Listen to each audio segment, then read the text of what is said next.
Disse Jesus a seus discípulos: não se perturbe o vosso coração. Tendes fé em Deus, tendes fé em mim também. Na casa de meu Pai há muitas moradas.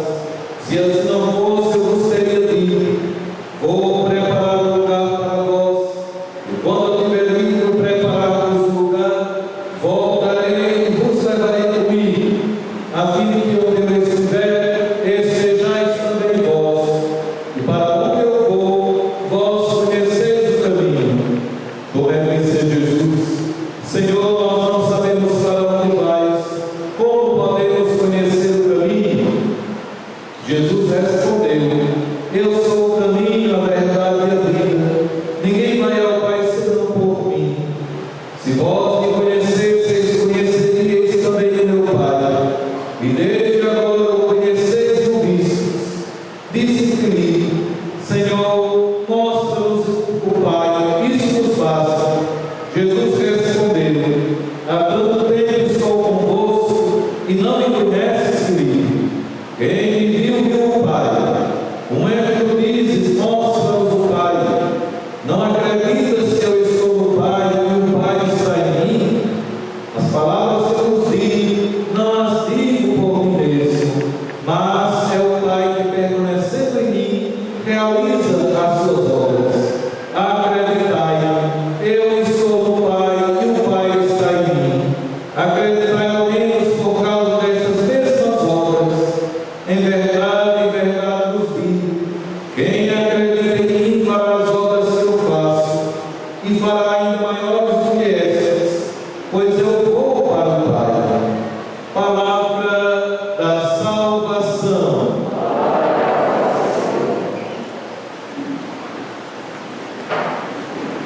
Meus amados irmãos e irmãs, celebrando o quinto domingo da Páscoa, a palavra de Deus nos convida a encontrar em nós a vivência daquelas que são as virtudes essenciais para a nossa vida cristã. São Paulo, na carta aos Coríntios, primeira carta aos Coríntios, capítulo 13, vai tecer um belo hino ao amor, revelando-nos sim as três virtudes: fé, esperança e caridade, mas salientando que destas a maior é sem dúvida o amor. É no amor, com amor e pelo amor que nós sabemos qual é o sentido da nossa vida cristã. A cada Eucaristia que nós celebramos, nós dizemos ao Senhor que é por Ele, é com Ele e nele que nós buscamos a nossa vida. Não apenas esta vida nossa que já tem os dias contados, os anos, as estações, por mais ou menos que seja, mas nós já sabemos dessa certeza. O que o Senhor nos propõe, na verdade, é uma vida espiritual, que não quer dizer uma vida apenas de ilusão, de pensamentos. A vida espiritual é a própria vida que Deus, como Deus consegue habitar em nós e viver através de nós. Tem uma beata na igreja chamada Madre Rosa Gaturno, e Madre Rosa, durante sua vida, ela buscou viver uma mística muito próxima da cruz. Pasmem, Madre Rosa, ela trazia um crucifixo por dentro do seu hábito, próximo ao seu peito, e passaram-se muitos anos ela com este crucifixo. Quando Madre Rosa faleceu, preparou-se o seu corpo e viu que o crucifixo e sua carne era uma coisa só. Imaginem só, a gente reclama de uma cruz que a gente carrega nos punhaços. Imagine a cruz fazendo parte da nossa própria carne. Nós ainda não estamos preparados plenamente para sermos verdadeiramente cristãos, meus irmãos. Até porque, ao se dizer cristão, você pode dizer muita coisa e nada ao mesmo tempo. Existem os cristãos laicos, são os cristãos que são arrebanhados por um convite de dizer: sigam Jesus e sua vida vai ser só felicidade. Não sei onde eles encontraram a justificativa para tal afirmação. Na palavra de Deus não foi. Talvez no desejo, e como as pessoas sofrem muito, todo mundo quer se apegar a uma tábua de salvação. Porque o que Jesus nos propõe é muito claro. Jesus na nossa vida é muito objetivo, muito direto, simples. Jesus propõe para a gente: quem quiser me seguir, pegue sua cruz cada dia, renuncie a si mesmo e me siga. Não é seguir a si mesmo, não é fazer a sua própria vontade. Esses dias comentei até, encontrei, fui atender uma pessoa, como não é uma confissão, a pessoa na verdade queria me convencer. Ela estava se queixando de um específico, um sofrimento lá específico, e no fundo é porque a vontade dela não estava sendo feita. Aí chama o Paulo para abençoar a minha rebeldia, e foi tentando. A gente pensa que não é só o diabo que tenta a gente, não, viu? Mesmo as pessoas que às vezes se revestem de santos propósitos, tem um santo que diz assim: existem caminhos santos que nos conduzem ao inferno. Como é que isso é possível? Quando a gente pega na nossa boca, coloca o discurso de Deus, o nome de Deus, mas no fundo é só para fazer a nossa vontade. E ela queria que eu intercedesse para que a vontade eu pudesse falar com outras pessoas, para que a vontade dela fosse feita. Eu disse: não vou fazer isso, não. Não vou fazer, porque você precisa viver esse momento como já uma purificação dessa vontade. Você passou a vida toda, gente, fazendo sua vontade. Agora você tem que aprender a obedecer. E aprender com Jesus, que foi obediente em tudo, até a morte de cruz. Meus irmãos, eu exagero, mas eu vou dizer a vocês: essa conversinha, muitas vezes nós, cristãos, que a gente quer seguir Jesus, não sei mais, é conversinha, da boca para fora. Porque se a gente realmente quiser, meus irmãos, a gente vai ter que apanhar muito, vai ter que fazer um caminho de conversão muito grande. Basta ver quando a gente passa por algum sofrimentozinho. Eu não estou dizendo que isso não é coisa da minha cabeça, não. Eu estou dizendo porque é quase generalizado. Quando a pessoa vai passar por um sofrimento, é quase instantâneo. Ela vai e fica dizendo: por que é que eu estou sofrendo? E ainda complementa diante de Deus: eu sou uma pessoa tão boa, eu não mereço estar passando por isso. Eu não sei, meus irmãos, você já conhece um pouco. Quando a gente lá em casa dizia para a nossa mãe: ah, eu mereço o quê, mãe? Merece peia.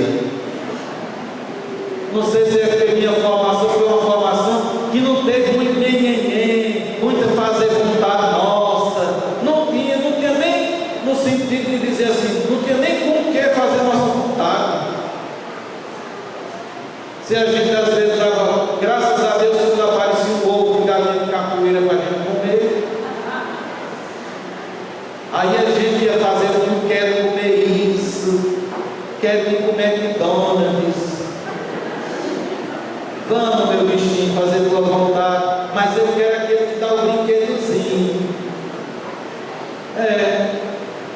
a gente era o bicho do olhão, ficava tão satisfeito, ainda tinha que dividir entre os irmãos. Então a gente vive uma realidade, e eu dou graças a Deus por ter vindo de uma família pobre mesmo, que sabe o que é dificuldade. Hoje a gente vive tempos difíceis? Vive. Mas quem é um pouquinho mais experiente sabe que não tem nem comparação.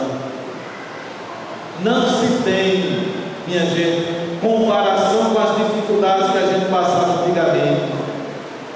E seja menino, jovem, adulto, velho, criança, o que for. Hoje a gente vive uma geração que não tem coragem de abrir um pacote de flocão para fazer o curso que já está pronto. Pegasse essa geração nossa e botasse no pé do moinho, iam morrer de fome, porque não iam encarar o moinho, minha gente. 5 horas da manhã, imagine se levantar como a gente fazia lá em casa. A baciazinha já ficava de molho lá no pé do fogão a lenha. O milho já era botado de molho na noite anterior, e a gente já sabia quem ia fazer isso, porque o pai já ia para a roça cedo, ia buscar o leite, esse aqui, e o menino, a gente, o pé do moinho. E muitas vezes a gente dividia, era muitos irmãos, dava um bocado de braçada, era a vez do outro, e assim por diante. E se demorasse muito, nós já dizia: cadê? Estão enrolando, eu vou já ir. Hoje você vai aqui no Santo Edivir, cadê o flocão? Traz o pacotezinho para casa, bota lá, e a mão de preguiça nem para tirar do armário para fazer tem coragem. Mas isso não acontece com vocês não. Só para dizer, aí a gente quer dizer que quer seguir Jesus, minha gente.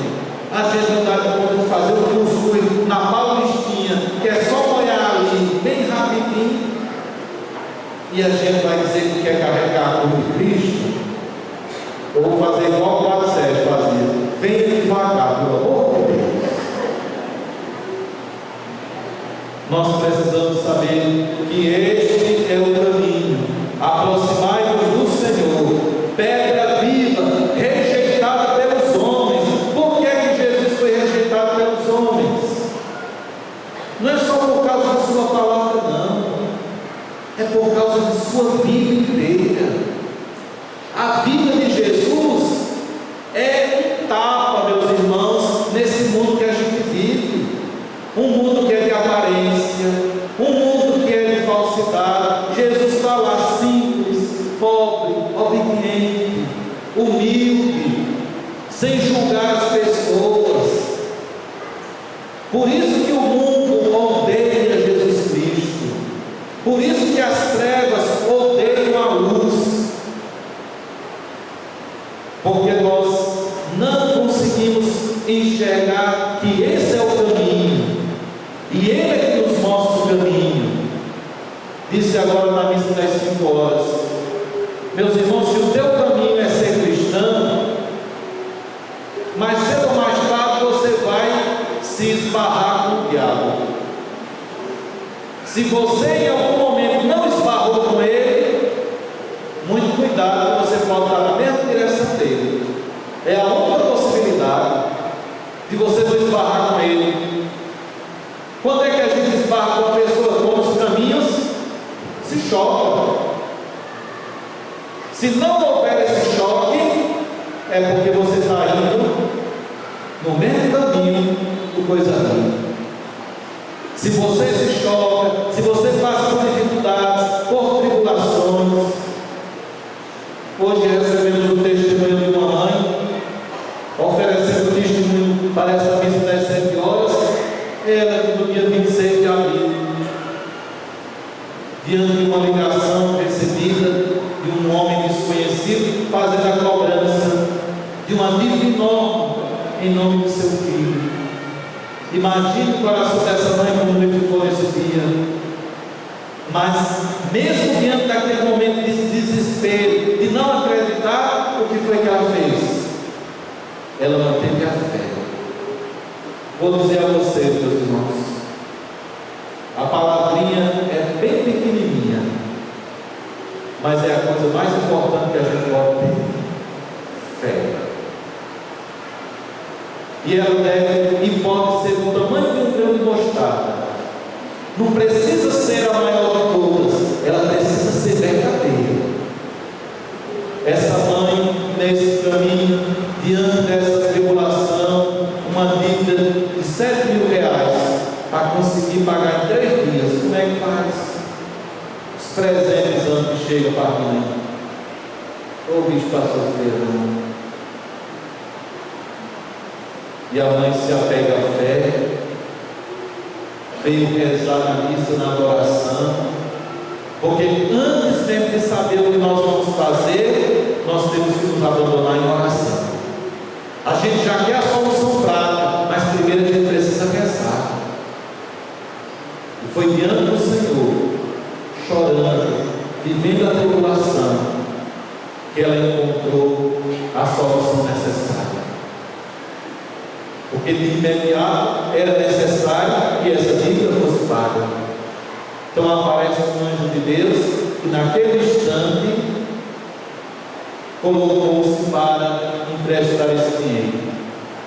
O primeiro problema foi resolvido, porque essa mãe, ela sabe muito bem que o Senhor, aliviando esse primeiro instante, ela vai ter que rezar agora para a conversão do abençoadozinho, porque o vício não se resolve apenas quitando uma dívida. O vício ele vai permanecer. O diabo, quando encontra uma porta, uma brecha na nossa vida, ele é igual, já disse assim para vocês, igual cururu quando chove no interior. A gente vai com um roubo, vai por aqui, mandando um cururu por aqui, ele pula para o outro lado. O diabo é assim na nossa vida. Você vai tentando botar ele para fora e ele vai dando cangapé e desviando a nossa vida. Por isso também deixo um conselho a vocês: não deixe o coisa ruim entrar. Depois que entra, dá trabalho. É igual morador ruim. É fácil para entrar. O papo, o queijo, a maravilha. Depois passar aí uma dor de cabeça. O diabo é assim na nossa vida. Esta mãe agradece a Deus o primeiro milagre, e ela não parou de rezar, não, tenho certeza. Ela continua rezando, porque ela sabe que outros desafios virão, mas a fé é que sustenta a nossa vida. Vamos pedir na missa de hoje, a exemplo desta mãe, agradecendo a graça que ela alcançou, e graça alcançada é graça testemunhada. Que nós também possamos, pela fé, caminhar um dia de cada vez. Só basta isso, meus irmãos, um dia de cada vez. Amanhã Deus encaminha. Vamos pensar hoje que esta graça nos alcance. Louvado seja o nosso Senhor Jesus Cristo.